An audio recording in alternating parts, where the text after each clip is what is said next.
Oui, allô? Oui, oui, tout à fait. Oui, oui, je faisais... Mais qu'est-ce que vous faites là? Quoi? Il est quelle heure? Vous êtes... Ok, j'ai eu le temps de me préparer, je vous fais un petit cours d'histoire. Allez, à tout de suite. Les grands boulevards occupent une place unique dans la géographie et l'imaginaire parisien, démarcation historique entre les quartiers bourgeois du centre et les faubourgs populaires. Alors que les grands boulevards n'étaient encore qu'une promenade verdoyante et que la Révolution française battait son plein, s'achevait la construction de cet immeuble devenu 230 ans plus tard l'hôtel des Grands Boulevards. C'est ici que l'Expérimental Group a décidé d'ouvrir son deuxième hôtel parisien après le succès de son Grand Pigalle, et notre guide du jour n'est autre que Olivier Bon.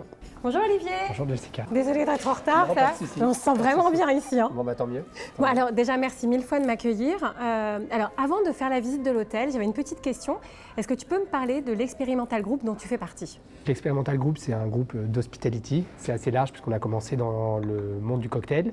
Puis après, on a fait des bars à vin et depuis quelques années, maintenant, on fait de l'hôtellerie. Toujours avec un souci de détail sur le design, sur la déco, mais aussi dans l'assiette, avec toujours des chefs hyper talentueux et un service particulier qui est très proche des services qu'on retrouve dans les 5 étoiles, mais tout en étant beaucoup plus décontracté, beaucoup plus cool. Et en plus, je crois savoir que vous êtes 3 potes. Ouais. De base. Ouais, tout à fait. On se Donc, connaît depuis très longtemps. Vous vous complétez les uns les autres en fait, c'est ça? Bien sûr, et on essaie vraiment de faire des projets qui sont sincères. C'est vraiment à chaque fois des projets qui sont une question de feeling, une opportunité. On se dit, waouh, cet endroit est génial, ça nous correspond. On aimerait trop faire découvrir aux gens cette nouvelle destination. Et boum, on fait le projet. On fait une petite visite guidée? Avec tu plaisir. m'emmènes? Ouais, bien sûr. Bon, bah parfait. Allez hop, le petit café vite fait. La réception, c'était avant la loge de la gardienne. D'accord. Donc on a retransformé ça pour faire un côté plus accueillant. On voit que c'est un immeuble typique parisien, puisqu'ici c'était vraiment le porche où les gens rentraient et ils pouvaient aller dans leur immeuble. Et quand on passe la porte, on a vraiment l'impression d'être dans un côté presque à la campagne. Les gens ont du mal à savoir s'ils sont dans un jardin ou s'ils sont vraiment à l'intérieur de l'hôtel. C'est pour ça que par exemple le sol, c'est de la pierre, qui est de la pierre italienne qui vient de Sienne. Certaines chambres ont des terrasses, il y a cette partie-là qui s'ouvre pendant l'été et tout ça vraiment dans cet esprit-là de campagne à Paris. On va prendre les escaliers. Les architectes des bâtiments de France nous ont demandé de le conserver. D'accord. Il est vraiment authentique, donc il a probablement 200 ans. Et là, on est au premier étage, on voit vraiment que c'était un ancien bâtiment de la Révolution cette partie-là était probablement plus bourgeoise, puisqu'il y a des hauteurs sous plafond absolument incroyables. Et la partie en face était probablement plus des appartements de service. Donc on a des chambres qui sont un peu plus petites, avec des hauteurs un peu plus basses. Il y a 2 bâtiments sur les Grands Boulevards qui sont en retrait, parce qu'à l'époque, les Grands Boulevards étaient une promenade type jardin encore. Oui, c'était ça, verdoyant. Exactement. Les gens se baladaient en calèche. Donc là, on découvre une première chambre. Oui, une première chambre qui est une très grande chambre, qui est une des plus grandes chambres de l'hôtel. Oui, ça c'est exactement. Ça c'est pour le service. C'est un truc traditionnel de notre inter-designer Dorothée Middleton qui met toujours un door knocker sur les portes. C'est vous qui avez fait le choix de Dorothée? Historiquement, on a beaucoup travaillé avec elle.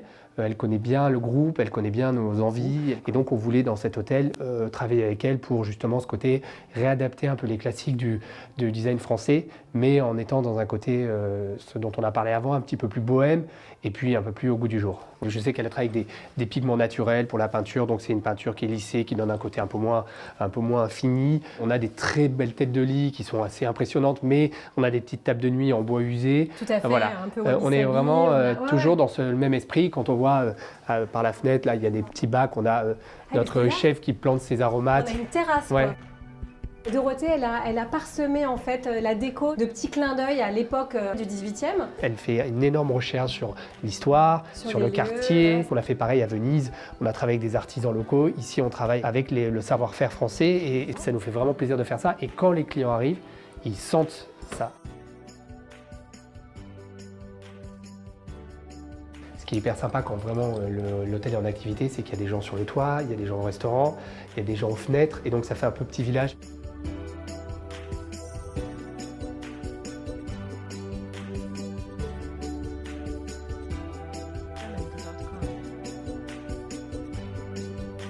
Donc là, on est dans un petit modèle de chambre, une des plus accessibles. Je pense qu'elle doit faire quand même 15 mètres carrés, 15-20 mètres carrés. Donc c'est une belle chambre. Ça va. C'est vrai qu'à Paris, on retrouve des hôtels avec des chambres de 10 mètres carrés, encore plus petites, dans les très vieux bâtiments. Ici, comme c'était une rénovation complète, on a eu la chance de gérer l'espace pour que même les plus petites chambres soient relativement confortables. Pareil, on fait le minimum syndical pour les bureaux parce que les gens ne veulent plus travailler dans leur chambre. Les gens voyagent différemment. Ils viennent dans une ville pour aussi trouver un hôtel où il y a des locaux, où ils vont rencontrer des gens, où ils vont vivre l'expérience d'un Parisien et pas l'expérience d'un touriste. La salle de bain, tout à fait, qui est aussi assez confortable. On retrouve les codes de l'arrondi Tout à qu'on a fait. sur les Ça, portes. c'est une dans le spécialité miroir. de Dorothée Miligson, c'est les arches qu'on retrouve dans le restaurant, qu'on retrouve sur les miroirs.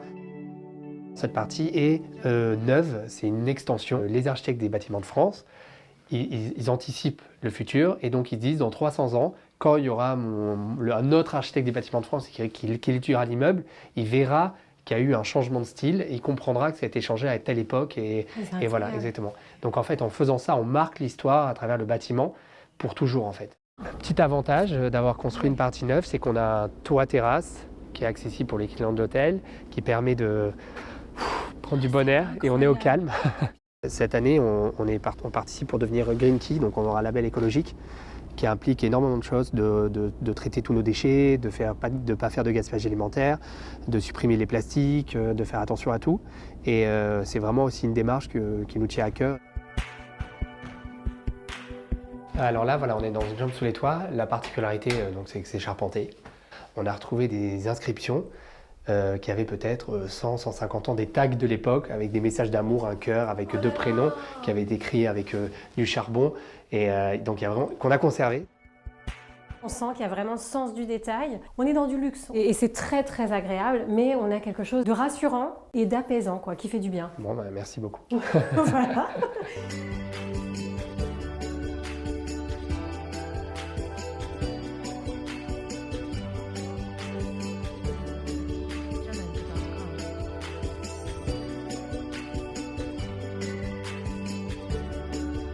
Voici le Shell. Donc, comme tu l'as compris, Shell, c'est le petit hommage à Marie-Antoinette, à la rocaille. Alors, le bar est très joli, il est tout en laiton, il est très intimiste. Pareil, en été, on ouvre un peu les portes. Donc, il y a des gens qui boivent un cocktail ici, qui passent de l'autre côté, qui vont dîner, qui reviennent. Enfin, il y a vraiment une interaction très sympa. Merci beaucoup, Olivier. De rien, je t'en prie. C'était vraiment hyper intéressant. On a l'impression de se sentir protégé, que vous faites attention à nous. Et ça, c'est hyper important et on ne le voit pas forcément quand on rentre dans un hôtel. Je goûterais bien le petit cocktail. D'accord, ça marche, on y va. Sans Ok, alcool, ouais, avec plaisir. pas mal.